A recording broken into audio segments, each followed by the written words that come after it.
Assalamualaikum warahmatullahi wabarakatuh. Alhamdulillahirabbil alamin.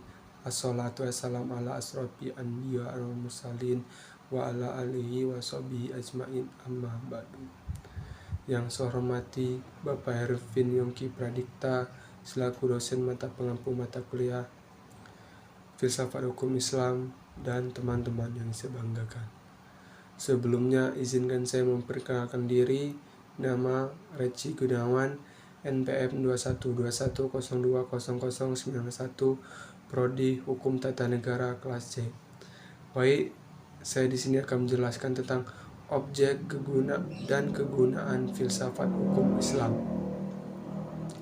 Hukum Islam mengacu pada pandangan hukum yang bersifat teologis.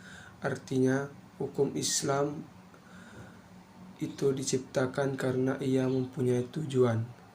Tujuan dari adanya hukum Islam adalah terciptanya kedamaian di dunia dan kebahagiaan di akhirat. Jadi, hukum Islam bukan bertujuan meraih kebahagiaan yang fana dan pendek di dunia semata, tetapi juga mengarahkan kebahagiaan yang kekal di akhirat kelak. Inilah yang membedakannya dengan hukum manusia yang menghendaki kedamaian di dunia saja. Tujuan hukum Islam tersebut merupakan manifestasi dari sifat Rahman dan Rahim atau Maha Pengasih dan Maha Penyayang Allah kepada semua makhluknya. Rahmatan lil alamin adalah inti syariah atau hukum Islam. Keberadaan syariah tersebut dapat menegakkan perdamaian di muka bumi dan pengaturan masyarakat yang memberikan keadilan kepada semua orang. Keadilan sangat mulia di hadapan Tuhan dan sifat adil merupakan jalan menuju takwa. Setelah iman kepada Allah, hukum Islam dalam upaya menegakkan itu semua harus siap menghadapi kejadian-kejadian yang baru yang timbul karena perkembangan masyarakat dan perubahan suasana. Oleh karena itu, pengkajian filsafat hukum Islam mutlak diperlukan. Keberadaan filsafat hukum Islam akan menegakkan hukum Islam dan memberikan jawaban terhadap tantangan zaman dan merupakan hukum terbaik sepanjang zaman bagi semesta alam.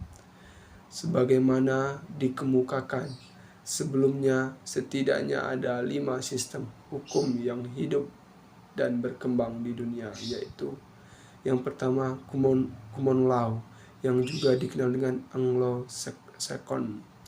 2. Civil law, atau bisa disebut dengan Eropa Kontinental. 3. Custom law. 4.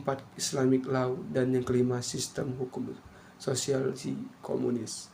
Manfaat studi filsafat hukum Islam adalah: 1. Menjelaskan kajian filsafat hukum Islam akan memberikan pengetahuan hukum Islam secara utuh pada ahli hukum Islam. 2. Filsafat hukum Islam diperlukan untuk mengkaji secara mendalam terhadap hukum Islam. Yang ketiga, hukum mewujudkan hukum yang berkeadilan yang senantiasa sesuai dengan kondisi zaman.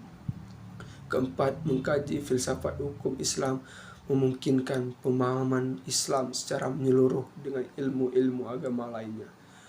Para ahli usul fikih sebagai ahli filsafat hukum Islam membagi filsafat hukum Islam kepada 2 rumusan, yaitu filsafat tasri dan filsafat syariah. Adapun filsafat tasri adalah filsafat yang memancarkan ahli filsafat hukum Islam yang menguatkannya dan memeliharanya. Filsafat ini bertugas membicarakan hakikat dan tujuan penerapan hukum Islam. Filsafat tasri terbagi kepada: yang pertama, da'aim al-ahkam atau dasar hukum Islam. Yang kedua, mabadi al-ahkam, prinsip-prinsip hukum Islam.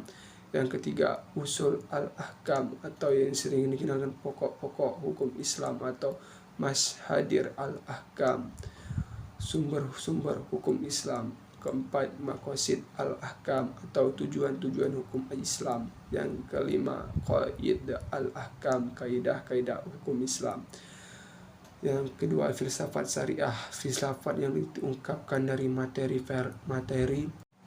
Yang kedua yaitu filsafat syariah, filsafat yang diungkapkan dari materi hukum Islam seperti ibadah, muamalah, jinayah, ukubah, dan lain sebagainya. Filsafat ini bertugas membicarakan hakikat dan rahasia hukum Islam, termasuk dalam pengembangan filsafat syariah adalah 1. Asyra al-ahkam atau rahasia-rahasia hukum Islam. Yang kedua, khasya'is al-ahkam atau ciri-ciri khas hukum Islam. 3. Mahasin al-ahkam atau keutamaan-keutamaan hukum Islam. Yang keempat, tawabi al-ahkam atau karakteristik hukum Islam. Mungkin cukup sekian materi dari saya. Saya akhiri. Wassalamualaikum warahmatullahi wabarakatuh.